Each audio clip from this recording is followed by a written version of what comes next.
Former North Charleston police officer Michael Slager has been sentenced to 20 years in federal prison for the death of Walter Scott. In this edition of Quintin's Close-Ups, I sit down with Walter Scott's brother, Anthony Scott. And be sure to download the free Quintin's Close-Ups app in your Apple or Google Play stores.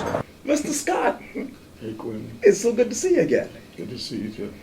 Let me begin with some developing news. You probably heard this by now, but Michael Slager will appeal his prison sentence in the Walter Scott shooting, and that's the headline from WSPA.com.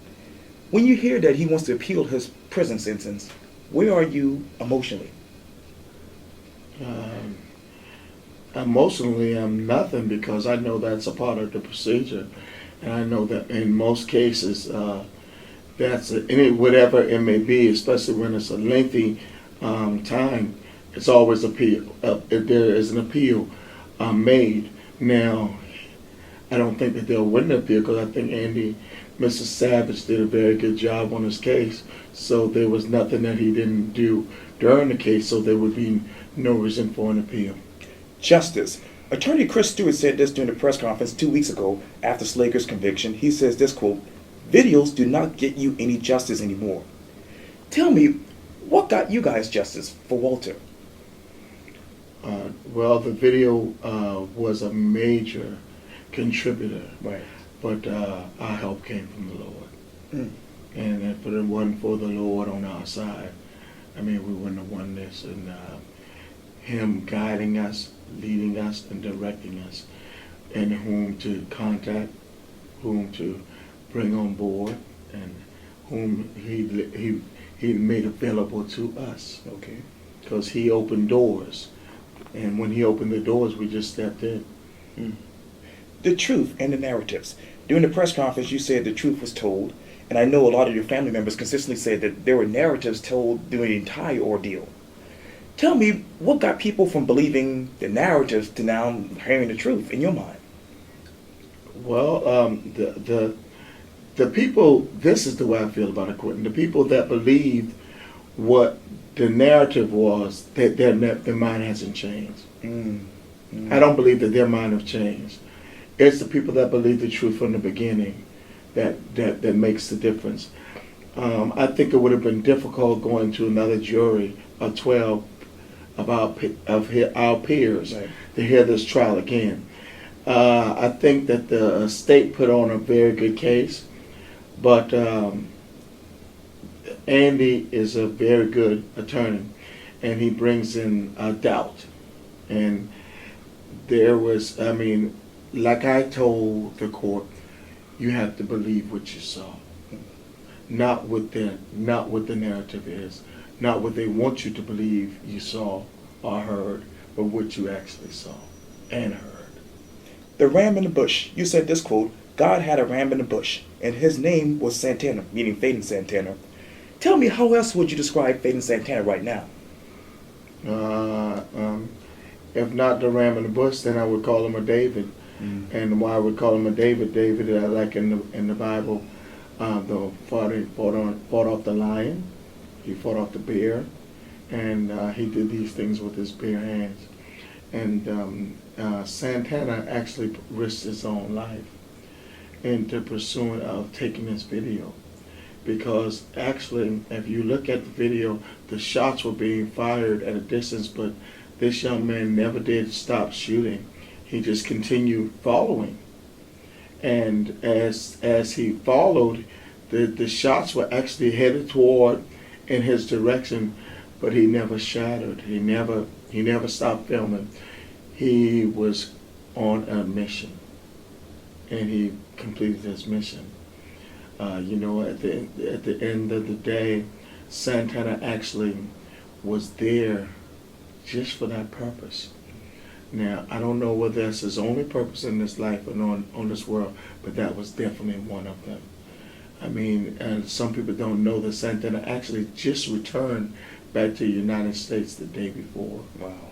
The actual day before. So his mission was to be here so that he could take that video so that the truth could be told about what actually happened with Walter Scott.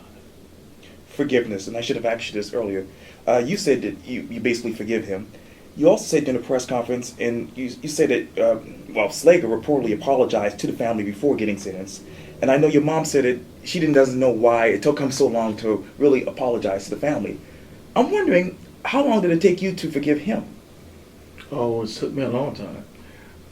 My forgiveness did not come until this summer. Mm. And my forgiveness still didn't even come even after his admittance of guilt. I actually watched the movie. And in this movie, the movie was saying that there are things in life that we have to go through, but if we're not able to forgive, we will not be able to forgive. We will not be forgiven. And not only, but unforgiveness brings on sickness, right, illnesses, and other things. And I wasn't well, and I needed to release some pressure that was on me. And after I received from God that I can forgive, I actually felt so much better. It was a tremendous release for me. But forgiveness wasn't for him, it was for me. Forgiving him. Right. The family. Rodney Scott said the following during the press conference. He said this quote, "We will never be the same again." I'm curious, what is it like for the Scott family these days in your mind? It's tough. I mean, we've changed in a tremendous way. I mean, we can. There's nowhere that we can actually go and not be seen or recognized. Wow. And that's not always a good thing. I mean, some people may think that we like being recognizable all the time, when we don't. We are not people that seek out attention, and it brings a lot of that. And it's all not good.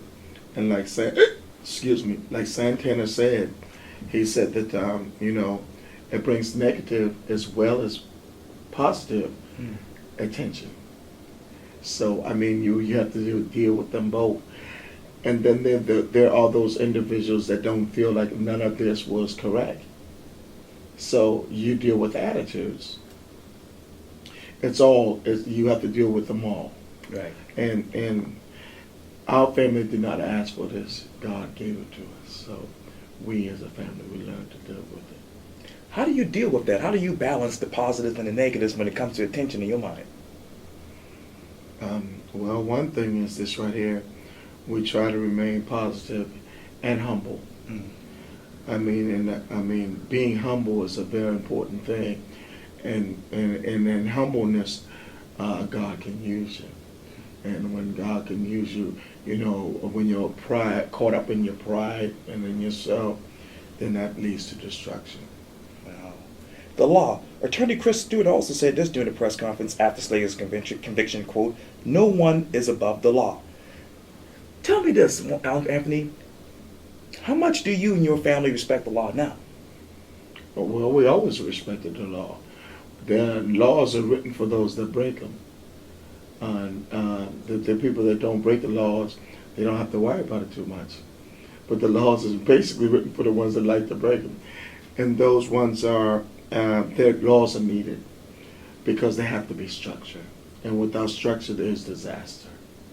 So laws, our family, our regard for the law has not changed. Okay. I am a little apprehensive about some police officers, which I was before, so that hasn't changed. It's the same, but because of the fact that I know that all cops aren't bad, and that's a fact, all cops are not bad. There are just some cops that are bad, and it's just like all black folks are not bad. But sometimes when we're walking up the street and someone sees us, they cross the street because of our color of our skin.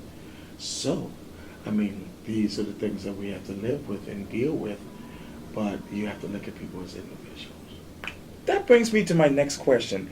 What is the state of civil rights in your mind? I think that we're in a tremendous battle right I think it hasn't gotten any better. I think in some cases it's gotten worse. The blatant disregard for life of another human being, life in America has been come to a higher level, and being that sometimes some police officers really disrespect, and we've seen these cases happen so many times throughout the course of the last 2.5 years. My family desire is that other families would not have to go through this pain and the suffering that our family had to go through. Now, there are some changes that has come.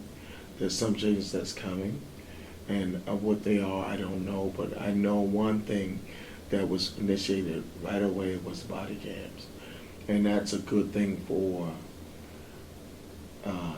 us as citizens as well as police officers. Okay. And how it will positively affect both, because if that the camera is a witness. Now, whether they believe the camera is another thing, but the camera is a witness. You know, because most cops, they have that get out of jail card, free card, and that is I felt like my life was threatened. If there's no threat, there's no reason for you to pull your weapon. Let me ask you this. I know that, okay, guys got the settlement from the city of North Charleston, and obviously Michael Slager will be going to federal prison for 20 years. But what else do you want to seek as far as justice for Walter Scott in your mind? What I really want to see is better training throughout the United States for police officers. Okay. I would like to see one thing, other families not have to go through this tragic event that we went through. And not only that, but there are other families right now that have not received justice. I would like to see these other families that have been have not received justice from the justice system, receive justice for their families and their lost loved ones that were gunned down unfairly across the United States. Those things are still very important. Now, I think that there has to be better training for police officers. I think that's essential. I know Christmas is coming up here in the next 3 days, and obviously Walter won't be at the table. And I know that you guys are trying to move on, and I'm wondering how. Well, life goes on, man. You have to keep it moving. You can't stay stagnated. God did not put no more on us that we cannot bear, and we as a family have to keep it moving. And what we went through is not just for us, but it's for others. Okay. It's for the others that can learn and maybe take a lesson in how things was handled and done. And if not anything else, learn how to do things the correct way. And sometimes it takes knowledge is a serious thing. Knowledge, with the Bible says, with all you're getting, get understanding. Right. And you have to understand the situation and what direction you need to take, what direction you need to go, who you need to contact, what you need, especially when you feel that things are not right. We as family members know our families better than cops could ever know their family members. And at the beginning, I knew that there was something wrong about the whole narrative that was being told. And I said that there's something that we need to look in further. Okay. 2 years ago to right now, what still sticks out in your mind when you look back at when Walter got shot and he actually died to right now? What sticks out of my mind? Still. Oh, there's the video, man. The video is, it's just, the video is actually like, it's like a movie scene. And it just plays over and over again. And like I said, I was hoping, and my mom said it, we've all said it, that this officer would have admitted his guilt much sooner. We have viewed this video thousands of times. Okay. So we have seen Walter die thousands of times as a family, over and over and over again.